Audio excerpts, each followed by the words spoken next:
Notwithstanding the nice weather, to the meeting of the Yellow Springs Historical Society, and I'd especially like to thank all of our actors and guests in the front row here. We're looking forward to your presentation. A couple things if you happen to miss, just housekeeping-wise, Nancy Noonan's back at the back table, signing people up for memberships if you would like to renew your membership or become a member if you're not one. She's also got copies of the little book we published last fall on the I Go Ghost Stories. And if you haven't got a copy of that, it's a pretty neat set of stories about Yellow Springs and ghost stories at that. Dave, do you want to tell them what membership fees are? I'll let you tell them. Memberships are, it's the biggest bargain in town. They're $5 for senior citizens, $10 for adults that are not senior citizens, and $15 for a family membership. And the books are $10 or $12? $10? $10. I'd also mention Nancy's name because I'd also like to thank her. She, working with YSI, and through the generosity of YSI, we have a storage room for the Historical Society at YSI now, so we're going to try to consolidate some of our collections there, and we're going to be in a position where we can accept other donations of historical memorabilia relating to Yellow Springs. No place to display it really, but a nice room, safe room that's locked and secure that we can store things as well. I also wanted to mention that a longtime member of our board of trustees recently resigned, Mildred Keck, and we're really sorry to see that, but we do now have an opening on the board, so if anybody has a burning desire to become a trustee of the Yellow Springs Historical Society, just let any of the board members here know. With that, I'd like to introduce somebody who really needs no introduction in Yellow Springs, Faith Skidmore, who I think probably a few people here who've, including everybody in the front row, have had as a fourth grade teacher at Mill Salon. Great teacher, and she was really kind to organize this. Our meeting fell close to when the Wax Museum at Mill Salon was being held, so she was gracious enough with these students in the front row to be willing to put on the program for us today. So with that, thanks.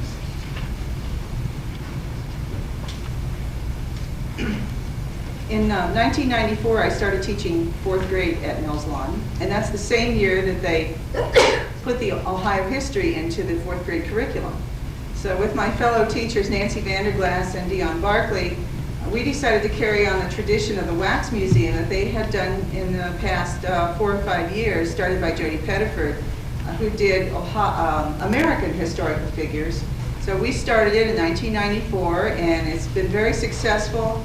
And on Thursday morning, the morning that we did the Wax Museum, one of the little boys in fourth grade was very excited, and he told one of the teachers that, said, I've been waiting since I was in first grade to do this. So on Friday morning we do the Wax Museum for the students in the school. So they come through every year and get to see what it's like, and then by the time they're in third and fourth grade, they're ready to perform.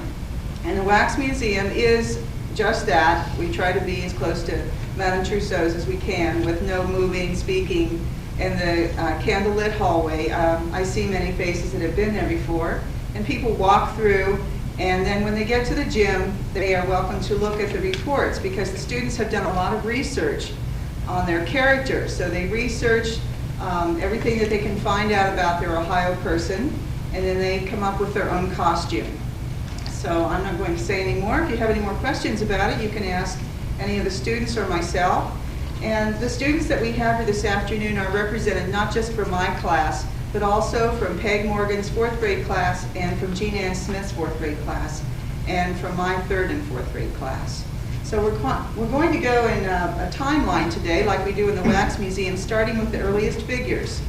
So I'm going to start with Alex Nichols, and he is going to tell you about Blue Jacket.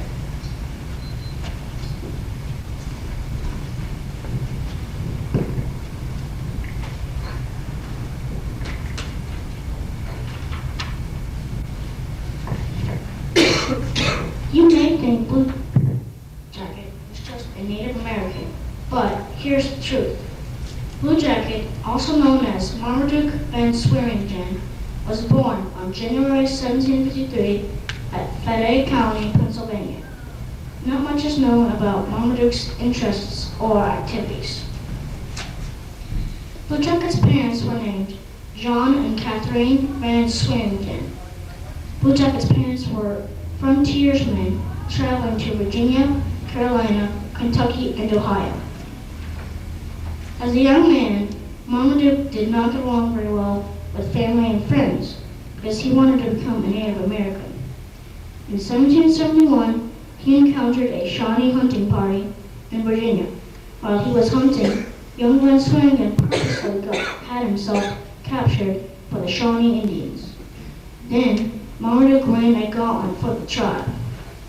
This is a test usually used for prisoners. A gauntlet is a long, straight path, lined with women, men, and children holding sticks and clubs. Marmaduke ran through the gauntlet, but unfortunately, he was knocked out. Because of his courage and stamina, Marmaduke's captor, Pumpkinsaw, adopted him and named him Blue Jacket. This name honored the blue jacket he was wearing at the time of his capture. In 1778, Blue Jacket captured Daniel Boone during a Kentucky raid, although he was not protecting his tribe. He fought Lord Dunmore in 1774 and won. Also in 1778, Blue Jacket was captured by white settlers, but he managed to escape. In 1790, Blue Jacket fought Josiah Harmer. In 1791, Blue Jacket fought Arthur St. Clair. George Washington had sent both of them to stop the natives from attacking the settlers. In 1792, George Washington sent an even larger army, led by General Mad Anthony Wayne, to fight Blue Jacket. Before General Wayne fought any battles, he trained his army for 2 years.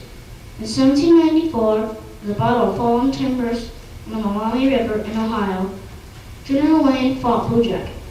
He had become the leader of the Shawnee Indians. The Native Americans lost the battle. This was a major defeat for the Indians, so the Indians decided to make peace with the whites. Blue Jacket and many others signed the Treaty of Greenville. The Indians gave up half of Ohio to the whites, and some Shawnee even moved to Kentucky. Blue Jacket was a famous Shawnee chief, but he did not win any awards or set any records. He was ashamed of how the white people treated the Native Americans. He changed the world by becoming one of the 8 outstanding Indian chiefs in Ohio history. I think Blue Jacket is a great leader, someone we can look up to. I learned that he fought in 4 wars, so he believed in what he was fighting for. I learned that he gave up his life as a white settler and became a Shawnee war chief. I think Blue Jacket stayed to fight for the Native Americans because he believed for fighting for Native American rights.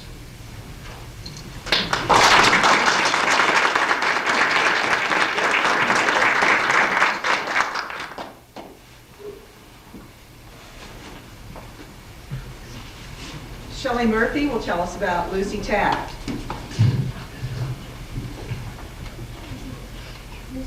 Lucy Hayes, I'm sorry.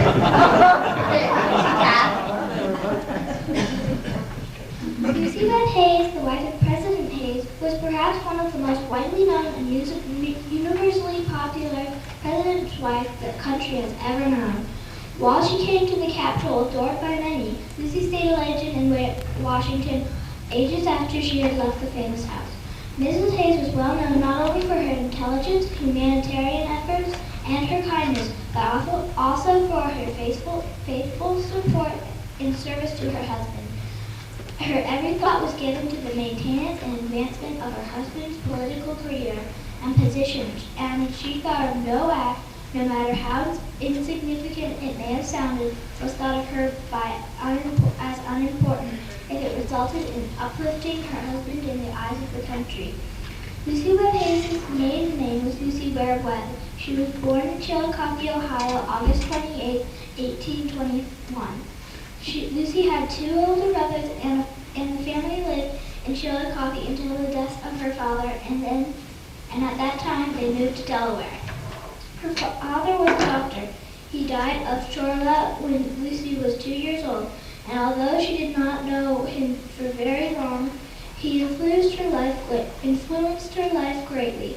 Dr. Webb fought for the release of the slaves in Kentucky and at home in Ohio. Like her father, Lucy was opposed to slavery and fought for the rights of the individual. In 1844, when they moved to Delaware, Ohio, Lucy started taking college classes with her brothers, even though she was only 13. She got her degree in 1850 from the Ohio Wesleyan University in Cincinnati. Lucy first met her future husband in 1847 while she was on vacation at the Delaware Hot Springs. Delaware was Rutherford's hometown, and he was there on vacation as well. Mr. Hayes was living in Cincinnati and working as a lawyer. Rutherford became a regular visit at the college receptions that were held on Friday nights, and the two fell in love. Lucy married Rutherford December 30th, 1852. They had 8 children. She was the first president's wife to have a college degree. She was interested in politics and helped her husband's career at every opportunity. Mr. Hayes served in Congress from 1864 to 1868, and then was elected governor of Ohio in 1868. During his term in office, they lived in Columbus. Lucy visited orphanages, I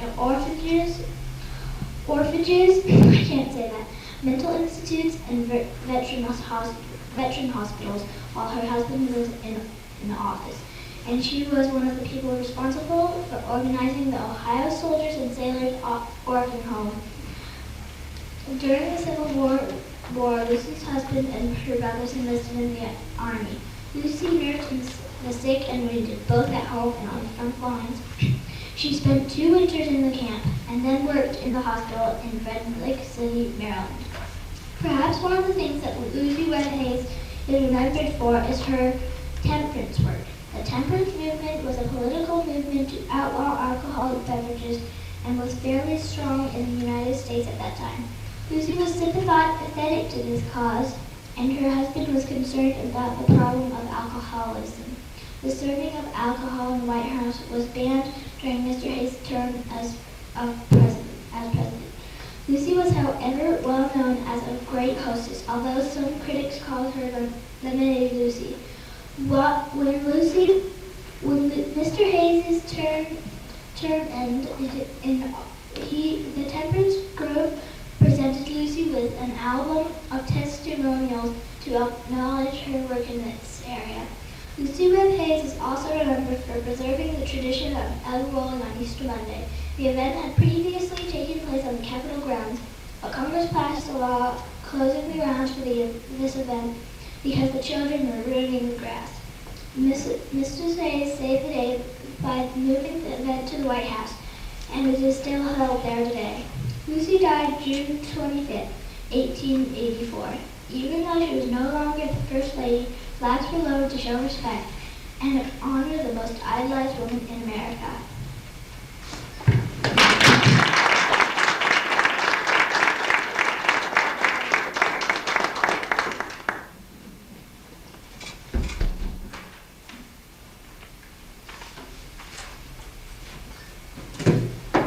I'd like to introduce Marty Shear as William McKinley.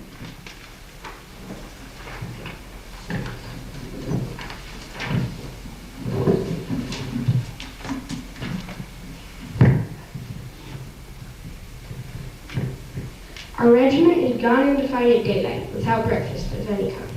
It was almost completely exhausted from fighting, faggitude, and lack of food and water. While in this condition, we saw a wagon coming toward us from the rear at breakneck speed, through a terrific fire of musketry and artillery. I've many times since thought it was a miracle that it was not utterly destroyed. Officer William McKinley was in charge. This was one of the many times when he showed bravery. He would later show many more skills. This date was September 17, 1862. He survived this test of many guns, but later he would lose his life to a single one.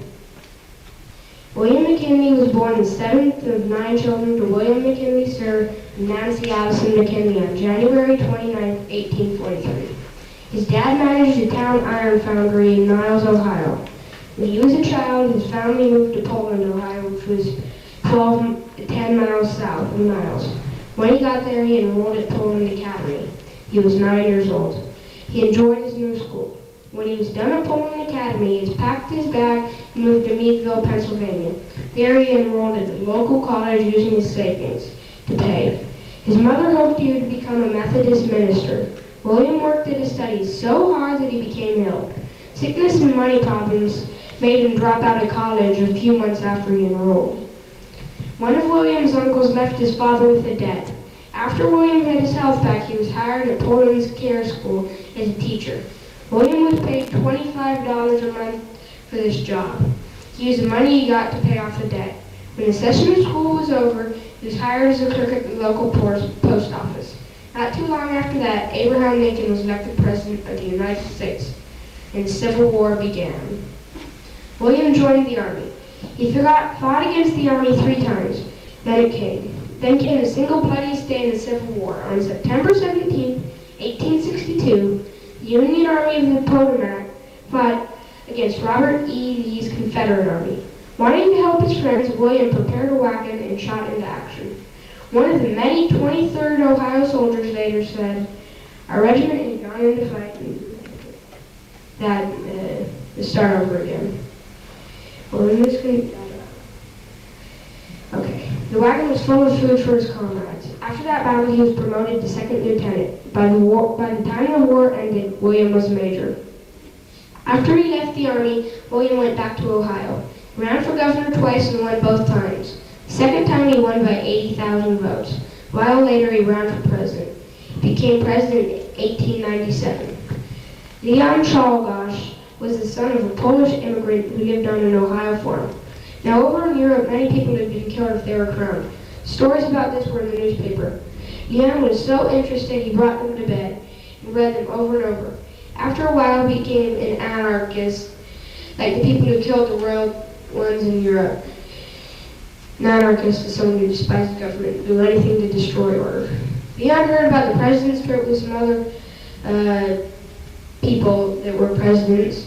This trip was called the Pan American Exposition. Last stop at this was the Temple of Music in Buffalo. When Leon got there, he went into town and bought a .32 caliber revolver. When the day came, he went to the Temple of Music. When he got there, when he came up to the president, he had the gun under a handkerchief. It was a hot day, so the president thought he was covering a place where he had gotten hurt. When William raised his hand, Leon pushed it away and took out the gun. He fired 2 shots at William McKinley. Then Leon was caught. William McKinley was rushed to the first aid tent because the Temple of Music had no hospital. They decided to operate as soon as they saw him. One of the doctors put some electric lights up so the others could continue surgery. One of the 2 bullets fell out when the president's clothes were removed. The other one they found had torn through his stomach. They stitched holes together in his stomach. But try as they might, they couldn't find the second bullet. There was a new invention, the X-ray machine, which was on display. None of the doctors thought to use this new invention. He kept on getting better until September 13th, 1901. That was the day when the president started his sinking spell. Everything was being injected. He'd been getting liquid food through a tube in his rectum. The next day he died. They later found out that gangrene had killed him. This was the time when America noticed the 20-year curse. In this pattern, the president died every 20 years because of sickness or assassination. It started in 1840 and ended in 1980 with Ronald Reagan, the survivor of the 20-year curse. Now that it's time for the curse to hit again, do you think it will?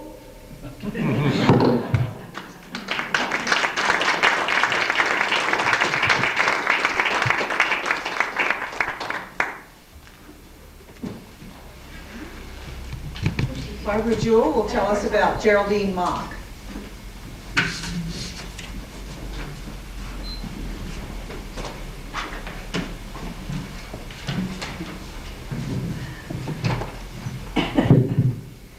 Well, for a long time I have been fascinated by aviation, and for this reason I chose to write a biography on Geraldine Mock. Geraldine Fredericks was born on a chilly November 22nd in the year 1925 in Newark, Ohio. Jerry's interest in aviation took place at an early age. On an evening in 1932, Jerry took her first plane ride at age 7. A 2 years later, when Jerry was about 9 in the 4th grade, she told her class that when she grew up, she would fly airplanes. She even insisted she might try flying around the world. Although Jerry enjoyed aviation, she didn't start at an early age with learning to fly. Actually, she started out by studying aeronautical engineering during her years at Ohio State University. Her high school sweetheart, Russell C. Mock, also attended OSU and studied aeronautical engineering. Later, Jerry and Russ were married March 21st, 1945. Together, Russ and Jerry built a home in Bexley, Ohio, and lived there with their 3 children, Roger, Gary, and Valerie. Russ Mock went into advertising and became an expert in publicity. Some of Russ's ideas interest Jerry. Like in 1951, Russ persuaded Jerry into hosting a high school television show. At first, Jerry was nervous, but then liked the work, and later she worked on more television and radio programs. In 1958, both Jerry and Russ obtained a private pilot's license and bought 2 small planes. One of the 2 planes was a Cessna 180 with the registration number N1538C. The Cessna's first name was Charlie. Later, it was renamed the Spirit of Columbus. In 1962, Jerry suggested for Jerry to fly around the world, and Jerry started to plan for the around-the-world trip. They knew that it would be dangerous and expensive because no one had ever flown around the world before. Amelia Earhart had tried but died. Jerry knew that she would need help. 24 companies gave money to fund Jerry's trip around the world. Jerry's plane, the Spirit of Columbus, had been modified so it could carry enough fuel.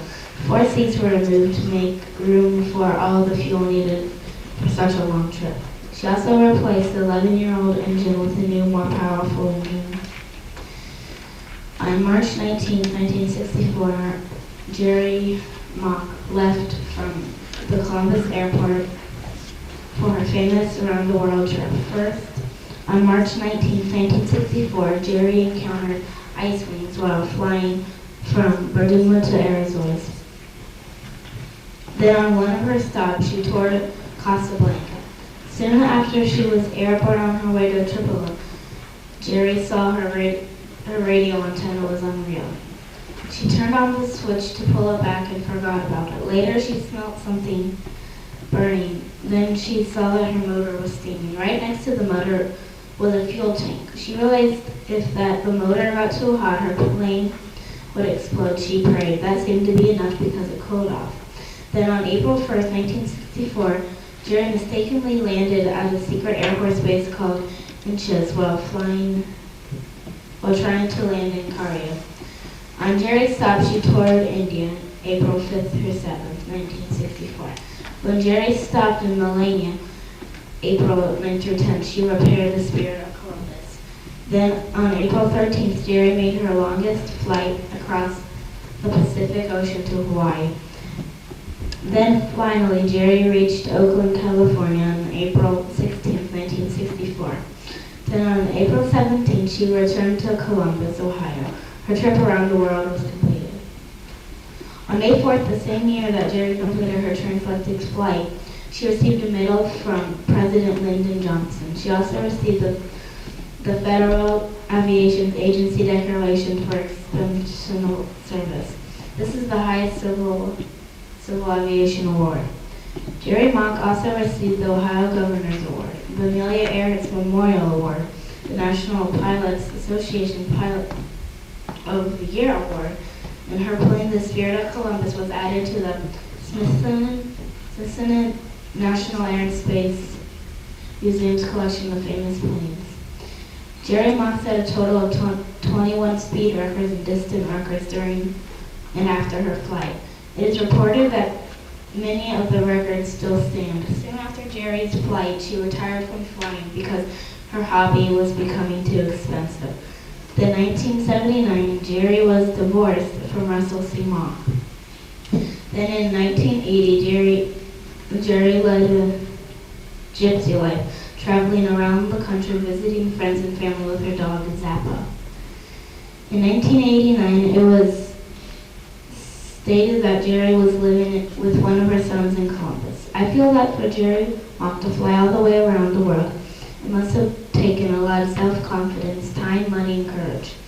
I also think that it's remarkable that Jerry was just an ordinary housewife and she became so famous. When Jerry spoke about, she's sometimes called the flying housewife for her flight. How I think she has affected aviation for women is that she has opened the door for women in aviation.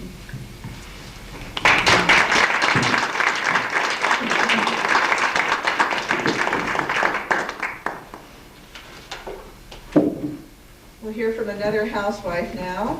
Ann Wygand is going to tell us about Irma Bombeck. Irma Bombeck was a great Ohioan. She was a writer, wife, mother, author, humorist, and a humanitarian. She was known for her books and newspaper articles about everyday living and the humor she found in it. She seemed like she could be anyone's neighbor because her readers could relate to her funny stories. She became well known throughout the United States when her writing was syndicated in over 600 papers.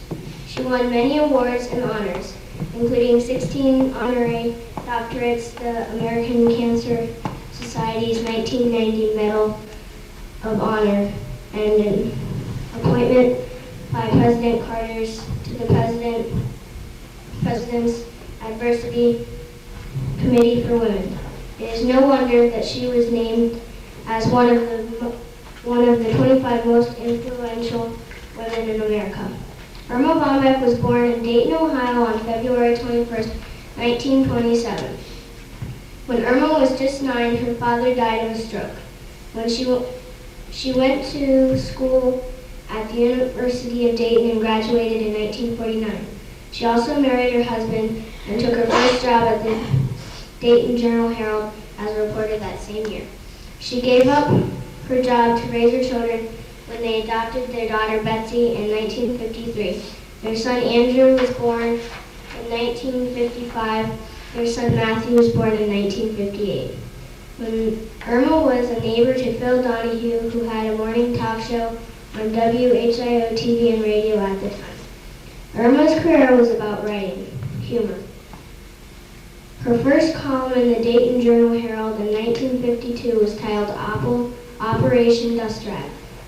After briefly giving up her writing to be with her young children, she returned in 1955 to write in the Dayton Shopping News. She later became editor of it. Irma wrote a column a week for the Kettering Oakwood Times for $3 a week.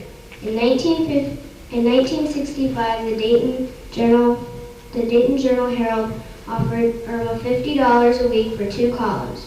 Within 5 years, At Wit's End was syndicated in over 500 newspapers. She wrote the book At Wit's End in 1967 and went on to write a total of 11 books. In 1976, Irma began appearing on Good Morning America twice a week. She left the show in 1986. Irma began supporting the Equal Rights Amendment in 1976, believing in true equality for women whether they were housewives or paid workers. She was appointed to the President's National Adversity Committee for Women by President Carter that same year. In 1992, Irma found out that she had breast cancer. She survived that disease, but in 1944, her kidney disease became worse. Irma died of complications from a kidney transplant on April 22nd in 1996. She was 69 years old when she died.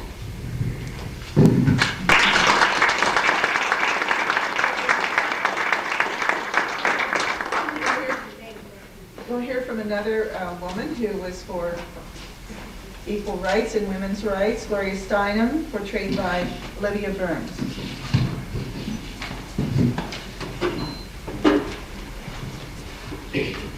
How did Gloria Steinem become such an outstanding leader? Her life story reveals some of that. She was born March 25, 1936, in Toledo, Ohio. Her earliest memory is of sitting in Leo Steiner's large, cozy lap. Her childhood interests included reading and dancing. Whenever she would get a chance, she would read. Gloria didn't go to school that much. Leo, Gloria, and Ruth would go to Florida or California in the winter. Ruth Steinem, Gloria's mother, suffered from anxiety, neurosis, and agoraphobia, and stayed in bed most of the time. Leo Steinem moved away, leaving Ruth to take care of Ruth, leaving Gloria to take care of Ruth at the house. Money was a problem, and it was all they could do to get enough for food and clothes. But Gloria still wanted to dance. She was such a good dancer that she taught dancing lessons to pay for her own.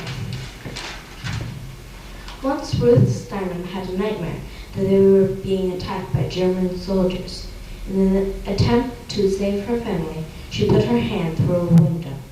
Hearing Ruth screaming and running, with blood running down her hand, Gloria came to help. Gloria bandaged her mother's arm. She soothed her mother for a long time.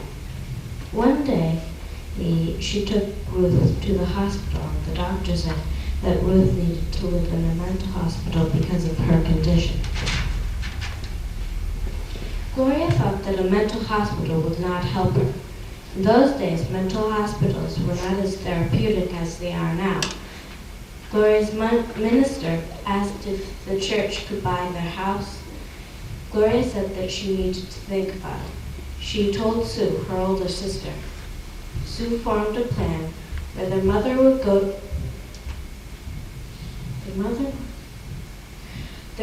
would stay with Leo.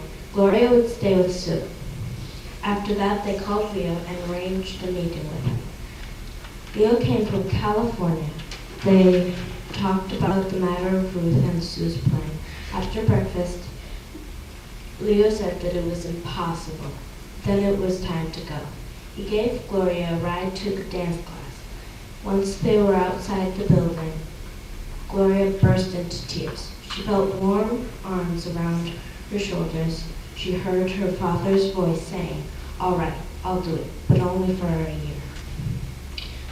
Soon Gloria went to Washington, D.C. with Sue.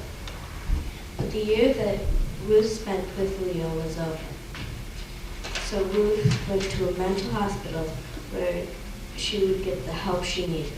In 1952, Gloria received a letter from Smith College saying that she was accepted to the college. After college, Gloria Steinem had many jobs. She was a reporter for several magazines. One of her reports was "What It Is Like to Be a Playboy Bunny." The article was called "Bunny's Tale." Another job was as a reporter for Glamour magazine. She interviewed James Baldwin, a wonderful African-American writer, and John Lennon, one of the popular Beatles. She also wrote articles for the New York Times magazine and the McCall's magazine. She interviewed Dame Margot Fonteyn, a ballet dancer, and Barbra Streisand, a young singer who was soon to become famous. Gloria Steinem was chosen as Glamour Girl for the February 1964 issue. Gloria Steinem said the now famous quote, "A woman without a man is like a fish without a bicycle." This was a bold statement for that time because she was saying women aren't helpless without men. This is true. Also, sometimes getting involved with men can get in the way with women's plans. Gloria's writing made people think about how they treated women. She asked people to think about how brilliant women can be. She was strong in mind. This allowed her to do things that at that time women were not supposed to do.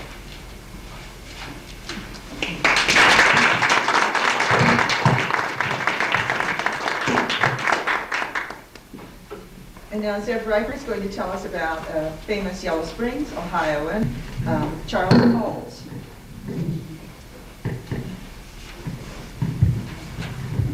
Have you ever seen coaches get so excited that their faces turn red and you think they'll have a heart attack? That is what happened to Charlie Coles. In 1998, Charlie had a heart attack that almost killed him. Charlie Coles is the head coach of the Miami University men's basketball team, the Red Hawks. Charles Leroy Charlie Coles was born on February 6, 1942, in Springfield, Ohio. He is 6 years old now. Charlie and his wife, Dolores, have a son, Chris, who is 32 years old, and a daughter, Mary, who is 27 years old. Charlie was raised in Yellow Springs and was the leading scorer in the state when he was a Bryan High School senior. He averaged 42.1 points per game for Bryan High in the 1958 through 1959 basketball season. Charlie scored over 40 points or more 15 times in the senior year, including a school record of 55 points against Springfield Shawnee, said to be the local and Greene County records by veteran local observers. His average of 42.1 points per game is thought to be the second highest single season average in Ohio boys basketball history. Charlie graduated from Bryan High in 1959. Yellow Springs Bryan High is where the Bryan Center is now, where I play basketball. Charlie was a star guard at Miami University of Ohio from 1963 to 1965, and he scored 1,096 career points, and he ranks 24th on their all-time scorers list. Charlie Coles earned all Mid-American Conference honors at Miami during his junior and senior years. Charlie is inducted into Miami's Athletic Hall of Fame in 1990. After graduating from Miami, he coached in Cincinnati at Sycamore High School at Springfield Shawnee before he came home to be the Yellow Springs Bulldogs head coach from 1969 to 1972. Whatever he asked of his players, they did because coach inspired respect. The final season they won 21 games. They also won the district championship and the hearts of his town. Even though they fell short of advancing in the regional tournament, Pat Matthews wrote in the Yellow Springs News, "Coles is quiet. He's fair, and most of all, he's determined. What a wonderful example to set before a student body." After Charlie left Yellow Springs, he went to Saginaw High School, Michigan, coaching there for almost 10 years, 1973 to 1978, 1982. 3 times he was the Michigan High School Coach of the Year. Then he became an assistant coach at the University of Detroit from 1983 to 1985. From 1986 to 1991, he was head coach of Central Michigan University, and in 1987, he was Mid-American Conference Coach of the Year. Charlie spent 1992 as the general manager of Saginaw Global Basketball Association team, and he returned to coaching as head coach of Toledo Central Catholic High School from 1993 to 1994. In 1994, Charlie returned to his alma mater, Miami University, as the assistant coach under Herb Sendek. After Herb Sendek left to coach North Carolina State, Miami returned to Charlie Coles as their 22nd head coach. In his second season as Miami University head coach, Charlie Coles almost died on March of 1998 because of a heart attack. A year after he had a heart attack, Charlie coached at the Red Hawks to a magical season. They won 2 NCAA tournament games for the first time in Miami history. That year, after they won their 20th MAC title and posted a 24-28 season in 5 seasons. In 5 years, Charlie has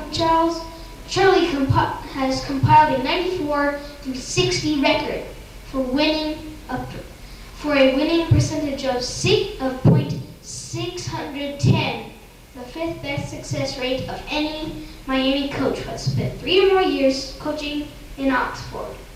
This year he won his 100th game with the Redhawks.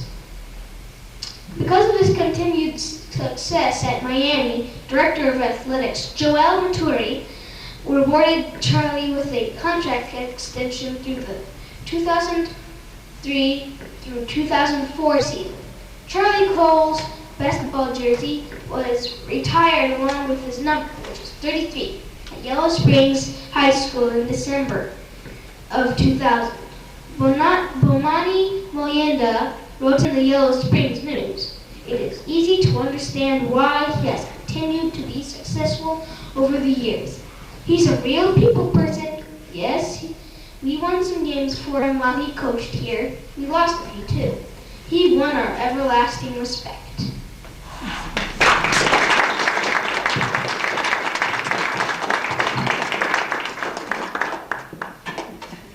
Daniel Franklin will tell us about Kathleen Battle.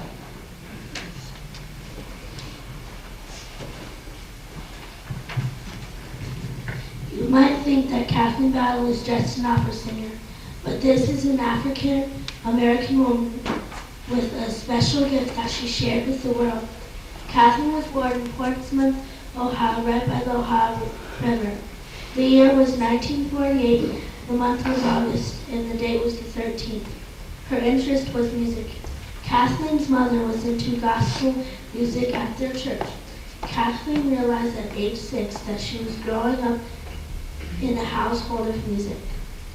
She went to the College Conservatory of Music, University of Cincinnati.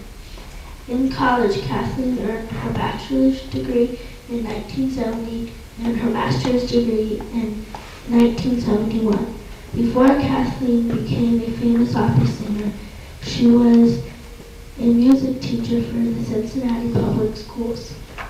Later, she became a wonderful vocal artist. Kathleen won 5 Grammy Awards for her recordings, and also is an excellent actress.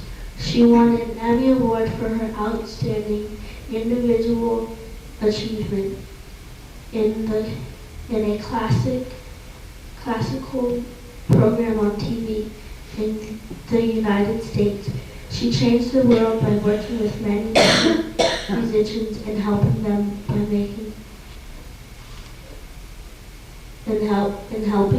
make great records and videos. She also helped them by jazzing up their music with her lyrical superior voice. Kathleen amazed people by her singing and her help. My opinion of Kathleen Battle is that she's a great singer and that she believes in doing her personal best. I have learned that Kathleen is just not a singer, but also a teacher. And that's her story, the end.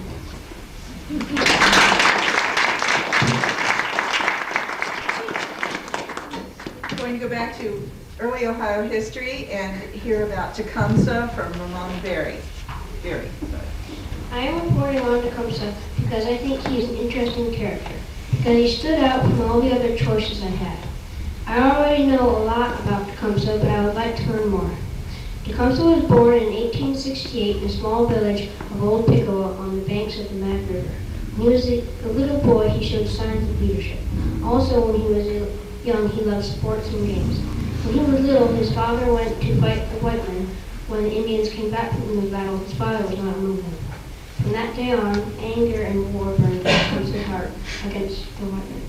After his father's death in the battle, Chichikau, Tecumseh's oldest brother, taught him how to hunt and become a warrior and woodsman. When Tecumseh was a teenager, he cared for his village. He He hunted deer and gave the deer to people who couldn't hunt. One night, Cornstalk came to Tecumseh's village. Cornstalk, the mighty war chief, became Tecumseh's hero. About 4 days later, the white men took Cornstalk's life away. After Cornstalk's death, Tecumseh was furious and sad. After a while, an army commanded by General George Rogers Clark defeated the Indians on the western frontier. Tecumseh later found out that the army was headed their way. Everybody was scared. When the army came, the Indians fought hard, but they were no match for the rifles and cannons.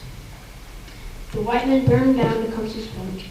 After the battle, the remaining Indians built a new town called Tippecanoe. After a week or so, Chichikau died in a battle with the whites. Chiefs started coming together to defeat the whites. General Anthony Wayne led another army against the Indians. The Indians fought hard, but in the end had to retreat. Tecumseh's people had lost. Tecumseh's brother, the prophet, was a holy man who was believed to have magic power. Tecumseh was joining 2 other tribes to unite with them to attack the whites. He told the prophet not to make war on the white men while he was gone. Meanwhile, General Harrison led 1,000 men to attack Tippecanoe. The 100 Indian warriors were no match for Harrison's army, and Harrison destroyed the village. When Tecumseh got back, his village was destroyed along with his stream.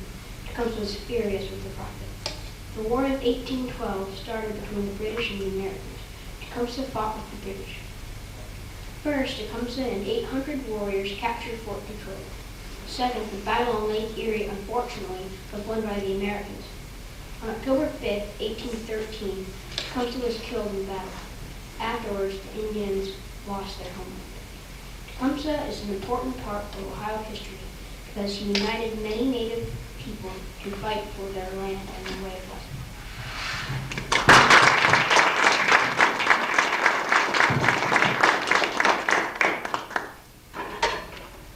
I'd like to thank all of the students for a wonderful job. I know that it takes a lot of courage to get up here in front of everyone, and I appreciate all of you being such a good audience. I'd like to introduce Barbara Heckard now, and Barbara's going to tell us a little bit about the book that she is writing about famous Ohio people.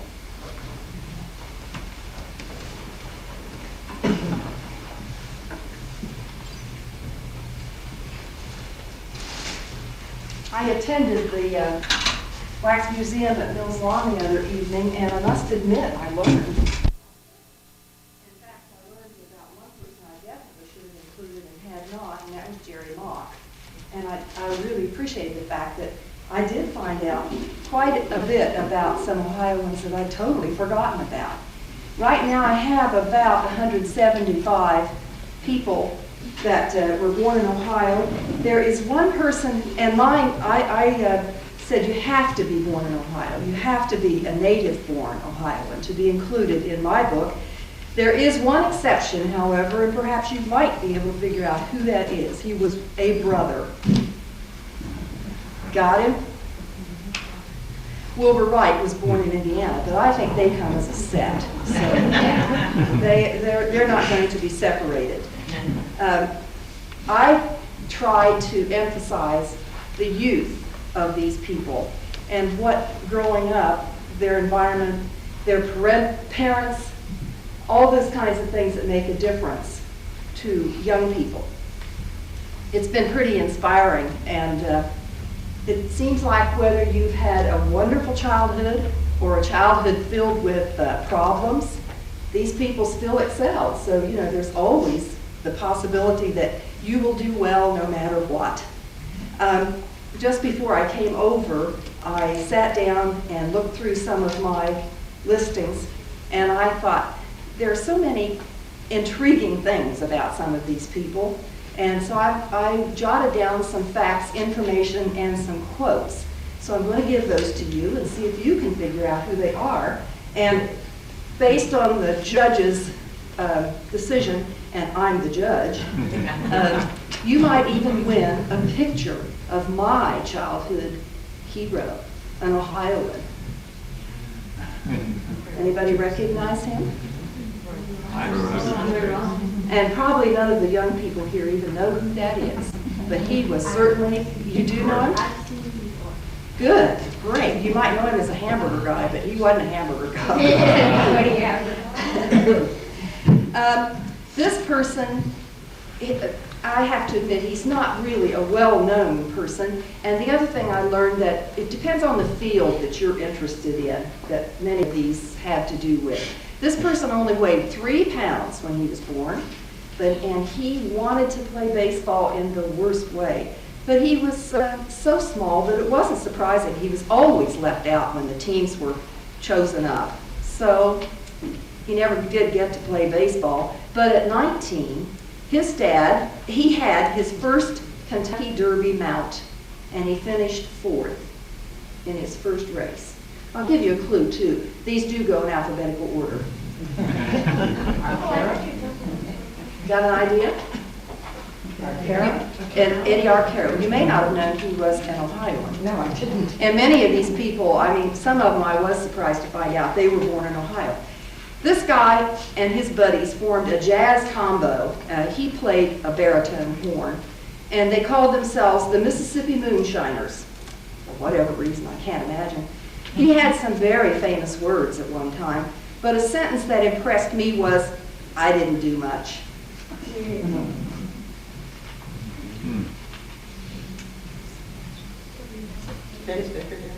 No, that'd be a good guess, though. Neil Armstrong.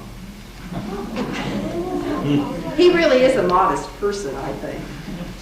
She was the movie's first sex symbol, and her most famous line was, "Kiss me, you fool."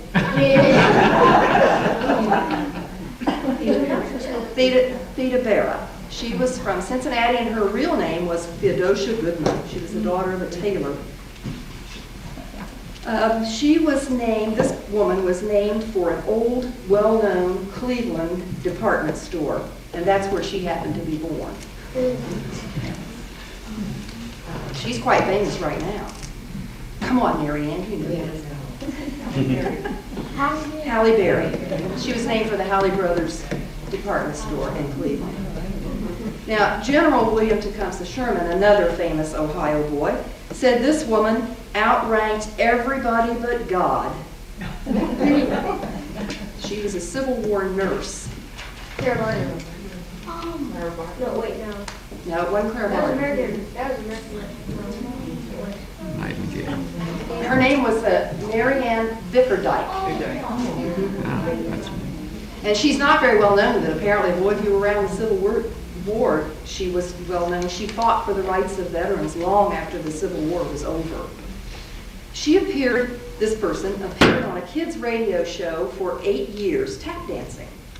Her mom hoped that she'd be another Shirley Temple, but she was very shy.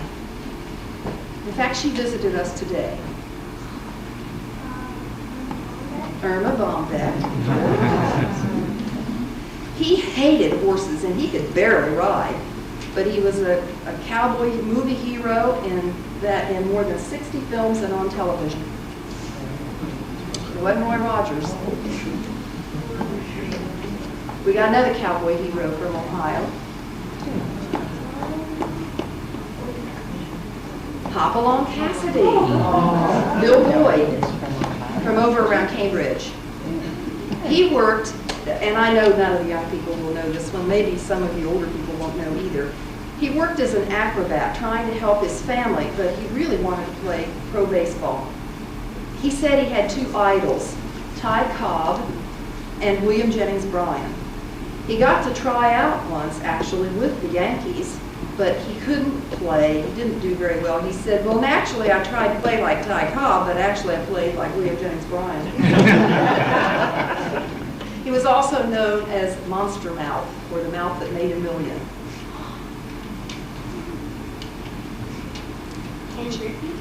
Yeah. Joey Brown was his name. Anybody remember him? He was very famous in World War II. Yeah. He wrote with his right hand, but he drew with his left hand, and he hated drawing women. But he was greatly admired as a cartoonist, and he kind of overcame that handicap of not wanting to draw women. You know who he is? Milton Caniff. He did Steve Kenny and the Terry and the Pirates. Yeah. This fellow was the son of a blacksmith, and he found his place in the army. He had irresistible charm. He was good looking. He once said that my ambition is not to be wealthy, not to be learned, but to be great. Modest too, right? Generations since his death, people still can't decide which he was, whether or not he was great. Custer, George Armstrong Custer. A somewhat shy, this is the funniest one, I don't know if I can say this without laughing. A somewhat shy, freckle-faced, plain-looking girl. She was not the type, she says, that boys had to lash themselves to masks to stay away from. And it sounds just like her. Doris Day. No. No. They might have to lash themselves against Doris. Phyllis Dillard. He says, I'm just a lucky slob from Ohio who happened to be in the right place at the right time. And he was never able to impress his father while he lived, despite earning $48,000 a week in 1960. I don't know how much that would be now. Just a lucky slob from Ohio. Clark Gable. Once, in 1957, he won $12,500 in a game show called Name That Tune. Now, his old high school has been renamed for him. Recently, when he went back into space, he joked that NASA wouldn't let him do a spacewalk because they were afraid he'd wander off. John Glenn. This fellow was called, the technical name, a hematophobiac. He was sickened by the sight of blood. He'd only eat roast beef well done. Even full grown, he stood only 5'7" and weighed less than 120. But he was a mighty leader of many men. He had no sense of rhythm, and he never learned to march. He couldn't carry a tune, and he once claimed to have known only 2 tunes. One, he said, was Yankee Doodle, and the other one wasn't. Ulysses Grant. Right. Which Ulysses Grant. Then was it? Ulysses S. Grant. While she was in college at the University of Michigan, she created a book as a gift for her mother with some funny sayings and some of her drawings and sent it to her, which led to a long career as a cartoonist. And she now says, anything is possible if you listen to your mother. In fact, you probably read her today, Kathy Geisler. She does Kathy in the comments. Proud of her Greek heritage, she's refused to change her nearly unpronounceable name. In high school, her father embarrassed her no end because whenever a boy would call for her, if the boy couldn't say her name, he'd hang up on him. She figures that if you can pronounce Schwarzenegger, you can pronounce her name.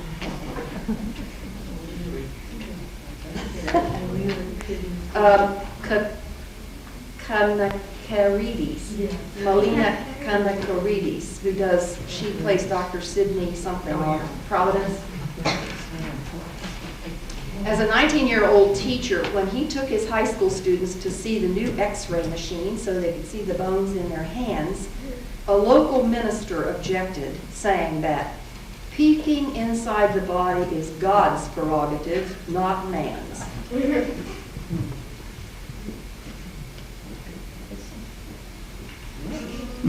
This man is very famous in our area. He wasn't in Ohio, no. Charles Catlett. He once decided he didn't like school, and so he told his teacher, I'm going home. And she just locked the door and put the key in her pocket. He raised the schoolroom window, threw his books out, and started out the window himself, but the teacher was fast acting. She raced over and closed the window, catching his rear end in the room. It was a very embarrassing situation for him, and when he got home, he says he got merry hell wailed out of him. You probably never will guess who this could be. Curtis LeMay. An extremely successful businessman. He was born with epilepsy, and he was held back 3 times in the 5th grade. But he finally figured it out, and he said it had to be because the teacher was in love with him. However, he does have still the distinction of being his town's oldest graduating senior at 21. He died just a few years ago. David Longaberger.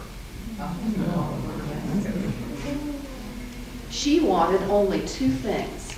She wanted to be a screen actress, and she wanted to be able to buy her mother a fur coat. And she accomplished both of them. And she's from Greene County.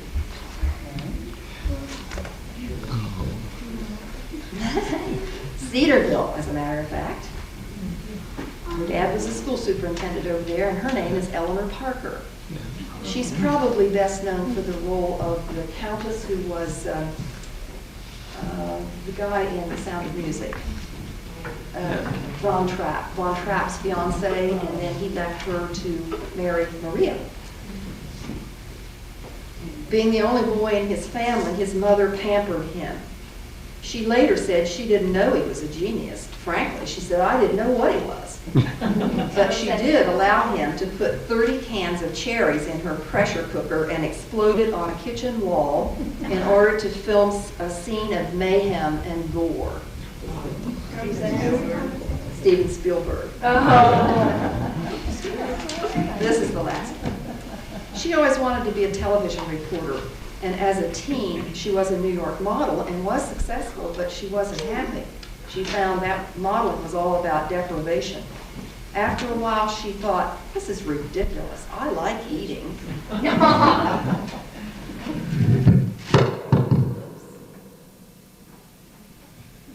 That was Andrea Thompson, who now works for CNN, so she made her goal of being a television reporter, but she used to play Detective Jill Kirkendall on NYPD Blue, if you're a fan of that program.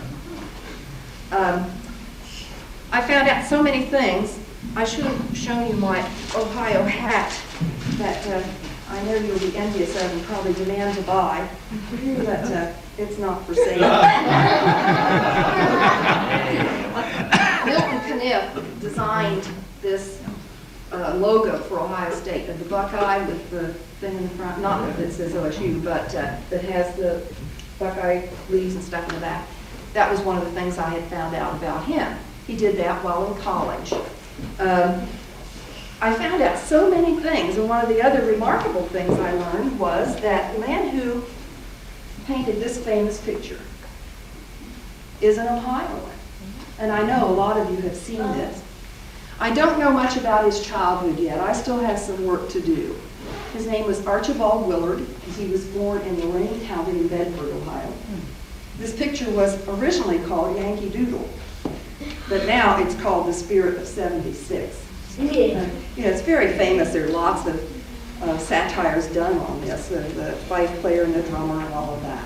But anyhow, I'm now just finishing up the work on my book, and it's going to be a birthday celebration for Ohio. You know, we have 200 years next year, and it's kind of hard to believe time went so fast, just like all birthdays, I guess. But it really was fun seeing the Wax Museum, and I learned enough about many of your characters that I didn't have when they were children that some of you mentioned. I'd really like to see your reports and get some of your references because I need to find those places too. Thank you very much. Oh, I gave a picture of Roy Rogers too. I think 2 of the people here, but I only have 1 picture. And you can't have the hat. So, you may have to wrestle for it. But if you don't know Roy Rogers, it may not be anything to you anyhow. You do? Okay. Then you can have it, Irma. And thank you very much.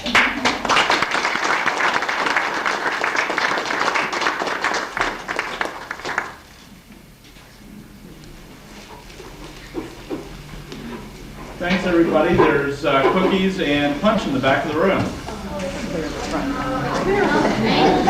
Thank you. Did a good job. the Congress passed an enabling resolution in 1802. And nobody could find an actual statement resolution in 1803. So in 1953, they passed a resolution admitting Ohio as of 1803 instead of 1802. So I suppose between 1803 and 1953, we weren't a state, and after 1953, we were a state.